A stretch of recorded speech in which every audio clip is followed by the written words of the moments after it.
Discord. So I thought that most likely you guys don't tend to come with questions in mind. So one thing I can do is to run through a past exam. But if any of you have any questions in mind, feel free to interrupt with anything, and we can kind of do things on the fly as well. But at least with going through a past exam, we'll have a lot more material to go over, which I guess will be better as preparation. Does that sound okay?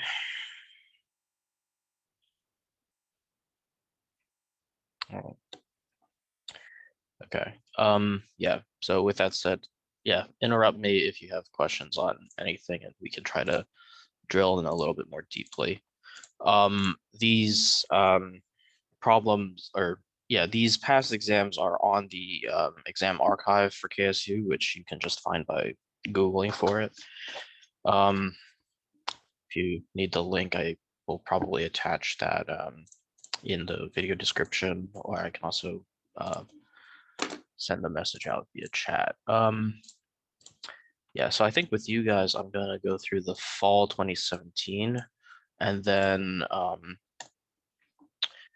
with the other class, I'll probably do a different semester. I was thinking the spring 2017. Okay. Yeah, so let's just go through this. And really, structurally, I would expect that the final exam you guys will see should be similar to exams from previous semesters, which these are pretty representative of.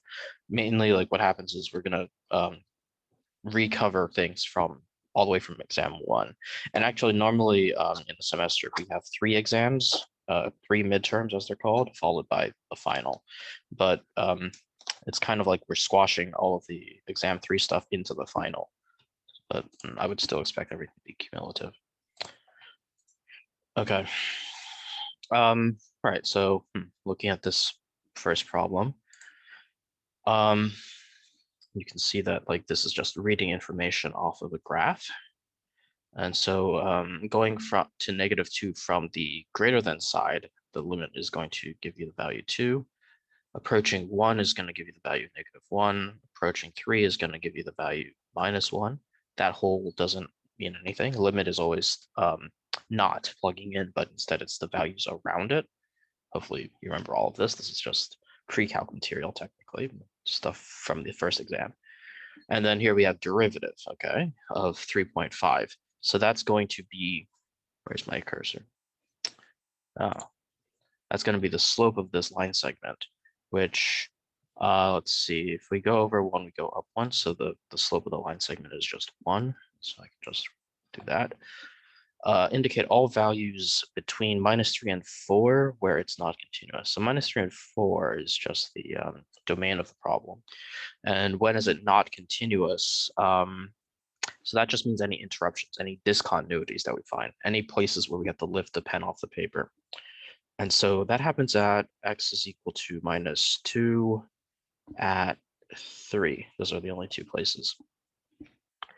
Right. And you know, if you're asked to say like what they were, then this at -2 would be a jump discontinuity, and at 3 would be a point discontinuity or a removable discontinuity. I think removable is the standard terminology, but I always say point discontinuity. Indicate all values at which f prime is not defined. Okay, so the derivative. So this is when not only is it for 2 and 3, because those are, well, actually 3, I think by definition, yeah, you need to be able to plug into that point. It needs to be in the domain. But then there's also this additional point of 1, because there the slope approaching from the left versus from the right are giving you different values. It's mainly because there's a bend in the graph there.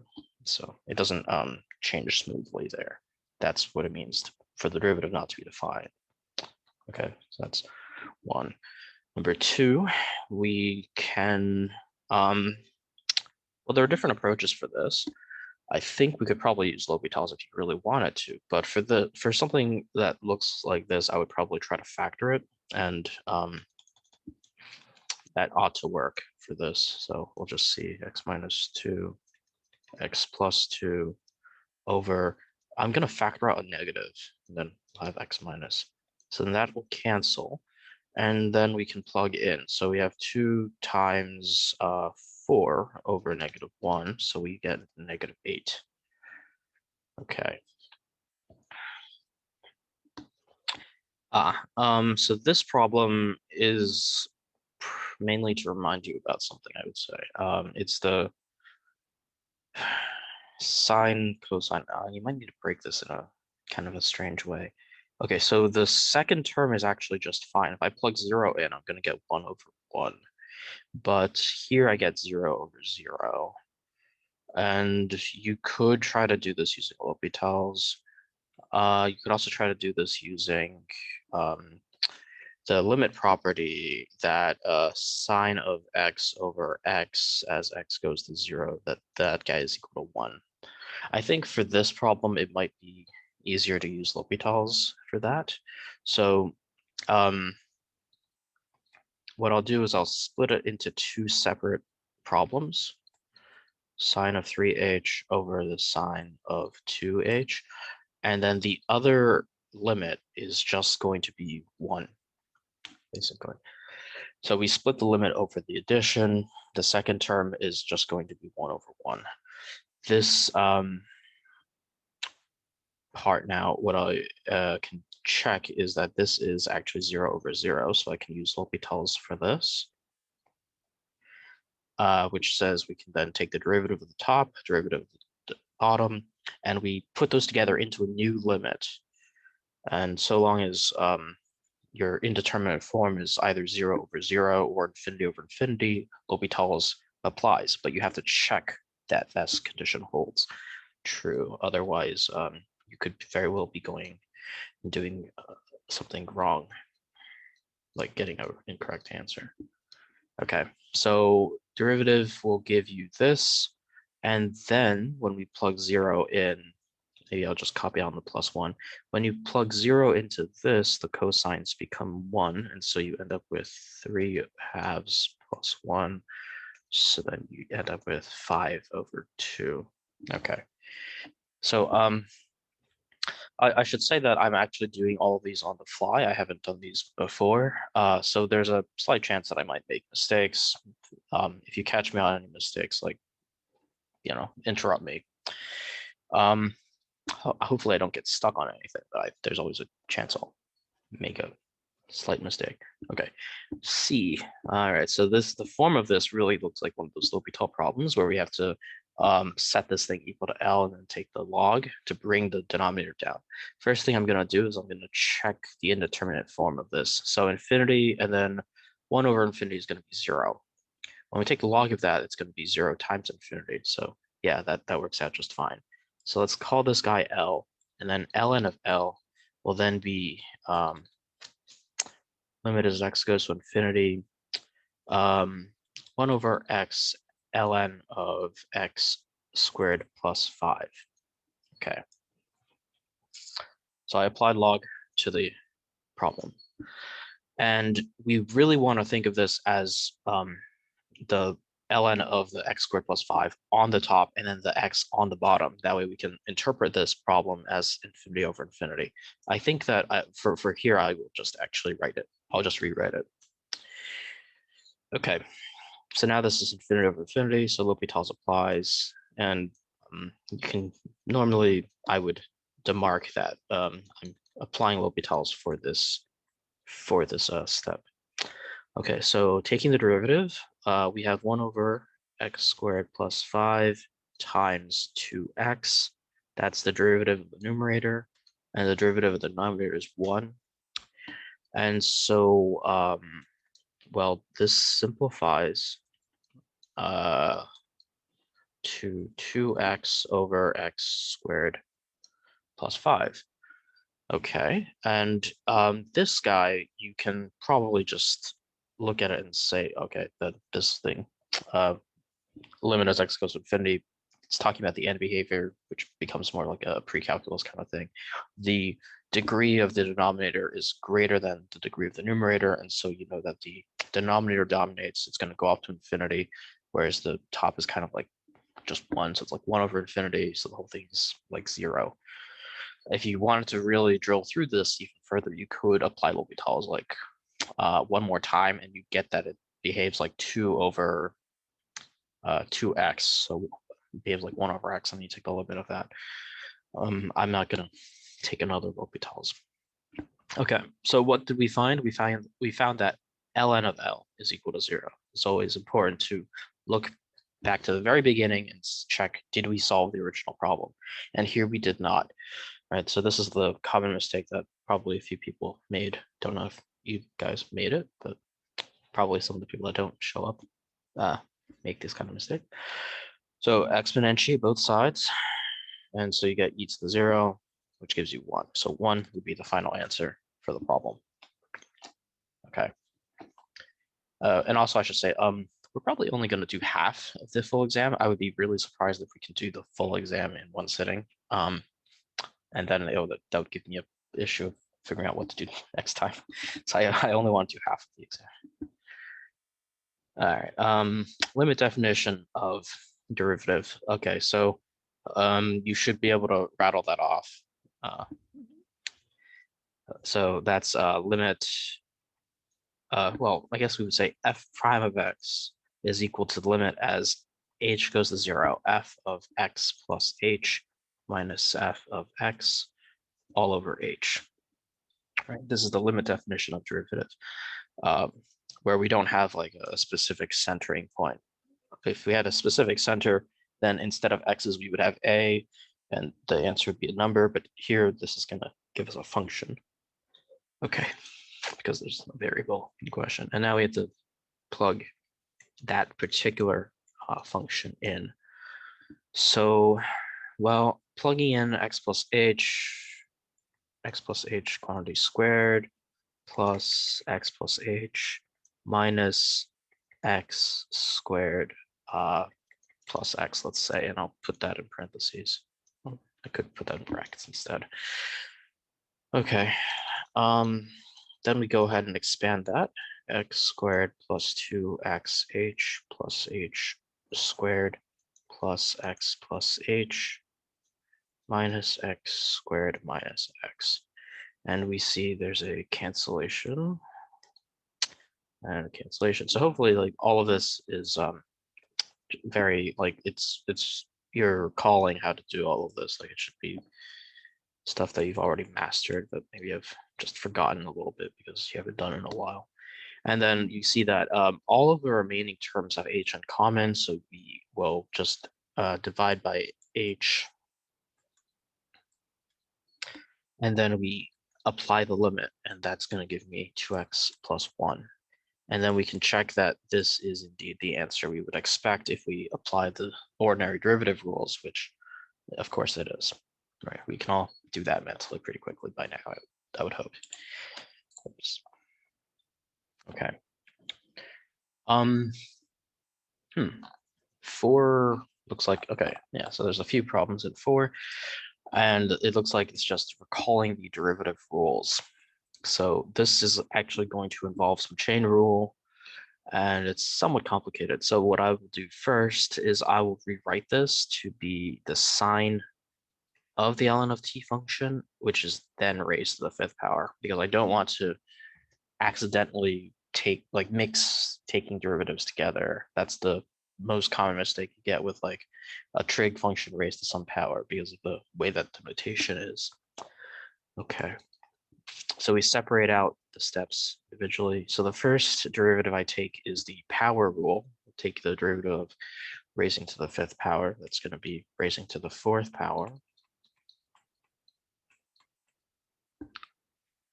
And here I could probably actually rewrite this as sine to the 4th, but I'm just not going to do that because I've already written it. And then next we would take the derivative of the inner function, which is cosine, or well, what we focus in on is the sine of something. So then the derivative of sine is cosine. So we have cosine of ln of t. And then we drill in even further because of chain rule. So derivative ln is going to be 1 over t. And so this is the full derivative. And not simplifying just means don't bother with algebraically modifying it. Just kind of take the derivative as you would just by straight up applying the derivative rules. That way grading is easier. Okay. For B, so product rule, right? And you should hopefully remember like some of your inverse trig function, or trig derivatives, really. So this is a product rule. First thing we're going to do is we're going to take the derivative of the exponential.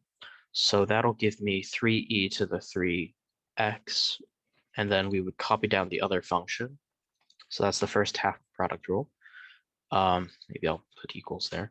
And then the second half, I copy the first function, I take the derivative of the second. And inverse tangent should immediately remind you of 1 plus x squared, well, in the denominator, right? So there we go. That's the derivative. And then C is asking for quotient rule. So quotient rule, I guess I'll write that off to the side in case you've forgotten. Up, down, so it's down, up, prime, up, down, prime, down squared. That's how I remember it. Whatever mnemonic you want to use. As long as you remember the order correctly, don't swap these two things around. Otherwise, you'll have a negative in your answer, which will be wrong, most likely. Okay, so down times derivative of the top 1 plus secant squared x minus top is x plus tan x times derivative of the bottom is negative 2x, and then we divide it by denominator squared, right?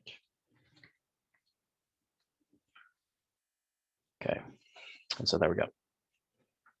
That's quotient rule 5. So now this is bringing us more towards like exam 2 type stuff. Everything we've done so far is more like exam 1. Finding critical points. So you have to remember, what is the definition of critical point? Well, it's where the first derivative changes. Well, no, it's where the first derivative is equal to 0. First derivative is equal to 0. So maybe I'll just write that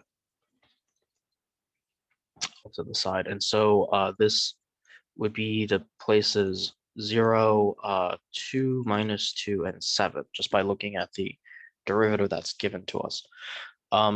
There's the additional caveat that like it could also be the places where the derivative is undefined, but here this is a polynomial. It's not, there's nowhere where it's undefined. Next, find the open intervals where it's increasing and decreasing. So increasing and decreasing should immediately remind you of the first derivative and just testing intervals on the first derivative. So what we'll do is we draw a number line and we create the sign chart for the function. And here it's a little bit more involved, right? I'm looking at this guy and well, I can immediately see that this side is positive because like all of these products are going to be positive. And then what I do is I jump over each of these tick marks and I keep track of whether the sign of the whole derivative is going to change or not. Jumping over the 7, just this guy flips, so the whole thing is going to flip. Jumping over the 2, imagine that you factor this into x plus 2 and x minus 2. Maybe I'll write it for the people that aren't here. So that's going to flip, and so this is going to be positive. Jumping over 0 is actually special because this is that corresponds to this x just being squared. So jumping over the 0 means that the x is going to flip in sign, but the square is going to get rid of the sign change with respect to like the whole f prime. So the f prime doesn't see that change in sign. So that's actually going to stay the same sign. And then lastly, jumping over the minus 2, that corresponds to a flip in this term, the x plus 2, and so that's going to flip the sign. And then you can write off the increasing and decreasing information. So increasing means that the derivative is positive. And so that's -2 to 0, union 0 to 2, union 7 to infinity. Decreasing is when the first derivative is negative. That's going to correspond to -infinity to -2, union 2 to 7. Okay. Classify each critical point as a local min, max, or neither. Okay, so that's to read that information off. What we do is we look at the way the sign change from one side to the other side. So the local mins are going to be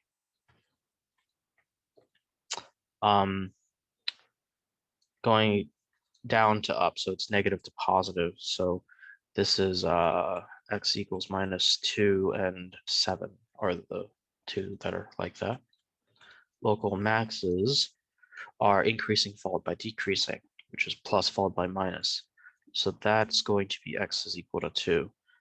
And then lastly, the neither, well, that's going to be whatever remains, plus plus or minus minus. So x equals 0 is something that fits that category. Okay.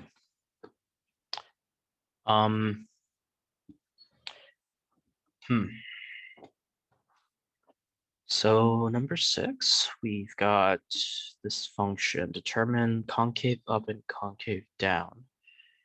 To figure out concavity, we need the second derivative, and here we're just given the original function. So it looks like we need to take 2 derivatives.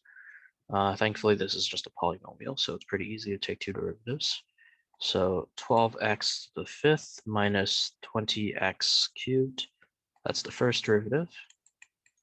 The second derivative is 60x to the 4 minus 60x squared, which I can factor. 60x squared, I can pull an x squared out, and then x squared minus 1. Okay. Yeah, that tells me enough to draw the sign chart for the second derivative. So we know that at 0, at 1, and at -1, those are all the places where the second derivative could equal 0. And so that creates our number line. And then when we plug things in, on this side, it's going to be positive. Jumping over 1, it will flip. Jumping over 0, it doesn't flip. Jumping over -1, it does flip. So there we have the sign chart. And so that from that, we can read off the concave up and concave down. So concave up, that's when the second derivative is positive. That's -infinity to -1, union 1 to infinity. Concave down is going to be -1 to 0, union 0 to 1. Okay. Part B, determine all inflection points. Just give the x coordinates. Okay. So inflection points are when, well, the second derivative is equal to 0 and when the concavity changes. So, right, in the statement of like what is an inflection point, firstly, you need that the point actually lies on the graph. In this case, like it's a polynomial, there's not that kind of issue. But we also then need that the concavity changes from one side to the other. So for that, that's going to single out the -1 and the 1 as being possible candidates. The x equals 0 is ignored since concavity doesn't change for that. Okay. Yeah. 7, consider a rectangle. X is increasing at a rate. Okay. Also, let me also just quickly check like how many other pages are left here.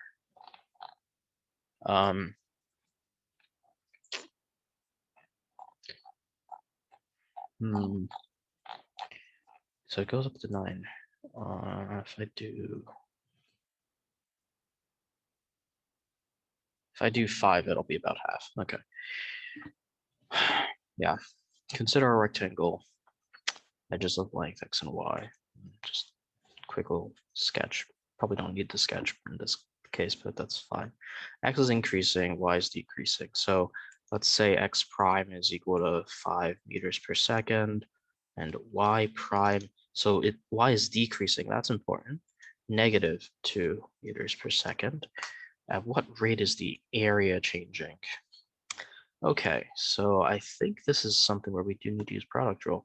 So area is x times y, but the change in the area is going to require, yeah, okay, yeah, so that's fine. You would just do product rule on this, so you do x prime times y plus x times y prime. And if you didn't want to use prime notation, all of these primes are dt's. They're all derivatives with respect to time. So then you could rewrite all of this in using that notation instead. It would just be slower to write. And the x and y are given to you. So we can plug all the information in, and that's going to give us what we're looking for, which is the rate of change of area. Okay, so 5 times 4 plus 3 times negative 2. I filled that in right, yeah. 20 minus 6, 14 meters squared per second. Always remember units when you are given units, right? Okay, I think that looks right to me.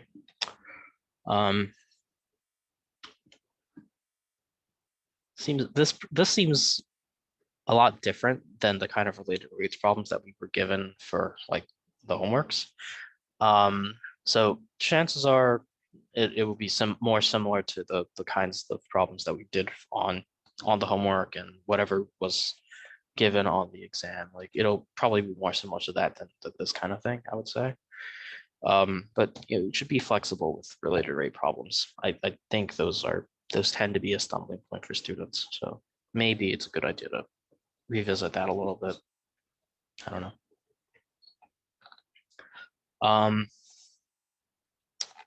Okay. So yeah, I'll do this last page, or well, this page, and that'll be the last for today, I would say. We can probably do the rest for next Thursday. Implicit differentiation. Oh man, way back in the beginning, right? Implicit differentiation. So x is you take the derivative same as usual, but y you keep track of it, and then you collect all the y primes and solve for y prime, basically. So derivative of x times y is going to be, well, I would probably start by saying y plus xy prime. Right, the first derivative I take is going to be on the x, which gets rid of it. But then the second one is y prime. And then for y squared would be 2y times y prime.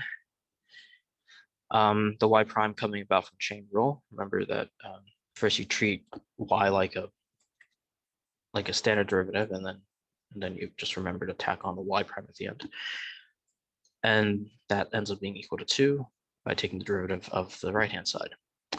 And then we solve for y prime. So that's going to collect the x plus 2y, and then I'm going to move the other term over.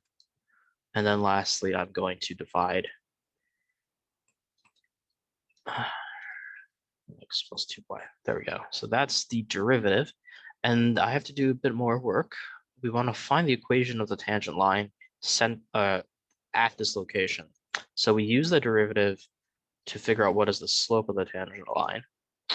So I'm going to plug in, and let's see, that's going to give me 2 minus 1 over 2 plus 2, which is going to be 1/4. And this is our m, this is our slope. Yeah, and well, the thing is we're already given the point that the line has to pass through. So with this, we are just we can just fill in the information using point slope form is equal to mx minus the x coordinate. So there we go. This equation is going to denote the tangent line for whatever this curve looks like at this point. Okay. What's this? So we have some shape here. State the time intervals when it's... Okay, so this is denoting a velocity function. All right. So moving to the right means that the velocity is positive, and moving to the left means that the velocity is negative. That's how we can think of it, because velocity is the derivative of the displacement. So it's measuring the direction thing is changing in. So I guess for right, then 0 to 4, and for left, 4 to 6. That's going to be a way to write the answer. S denotes the position. If the object starts at a position of -3 when t equals 0, where is it after 6 seconds? Okay, so for this problem, we actually need to integrate this guy, which is just going to be calculating the area. Yeah. So let's see. Maybe I'll just write that off to the side here. So 4 times 2 times a half is going to be the area of the triangle, and then 1/2 pi times r squared, so that's times 1. So that's going to give me pi over 2. So the area that I got is 4 minus pi over 2. So this is how much displacement occurs from time 0 to time 6, which is what the problem is asking for. So we know that, how should I phrase this? S at 6 is going to be, if we wanted to like write down our work, it would be, well, this is calling us back to like the FTC part 2. So S of 6 minus S of 0 is equal to the integral from 0 to 6 of the velocity function. But we've just calculated what this integral is by calculating the area below the curve. It's 4 minus pi over 2. And we're told S of 0 is -3. Okay, so S of 6 plus 3 is equal to 4 minus pi over 2. And so we get S of 6, which is the thing we're after, is going to be, well, I can subtract that. I'll get 1 minus pi over 2. And this is measured in meters. Yeah. So I think normally you wouldn't actually need to write as much. I mean, just looking at like the point value, it might make sense to show a bit more work for the grader. But like if you were communicating this to someone else, you'd probably just say you take this and then you would add this quantity to your starting position. You take your starting position and you add how much change occurs, which the starting position is -3. So then you would have still arrived at this, but you wouldn't have to show quite as much work in real life. And then last thing, total distance the object travels during the time interval. Okay, so this is actually very related to what we just did. Because the thing is that this integral, right, it counts this part negatively, which another way to say that is it measures the displacement instead of the distance. So here it's asking for distance, So the way that we handle that is we don't count this negatively. Instead, we imagine like you take the absolute value of the function and then you integrate that basically. If you're traversing in a negative direction or you're like going backwards, like you still would count that positively for measuring how much total distance you're traveling. And so this part where you're actually traveling backwards, you count that positively instead of negatively, as with the integral. And so instead, what we get is we just add the two things instead of subtracting them as I did above. And so this meters is still the units. So this ends up being the answer for part C.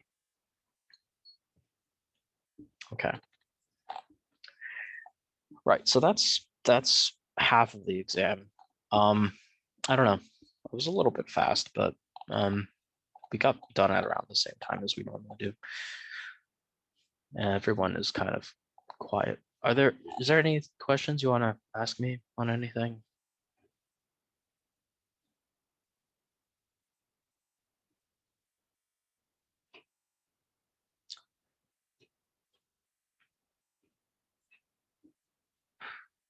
Well, okay. If not, I'm gonna stop the recording.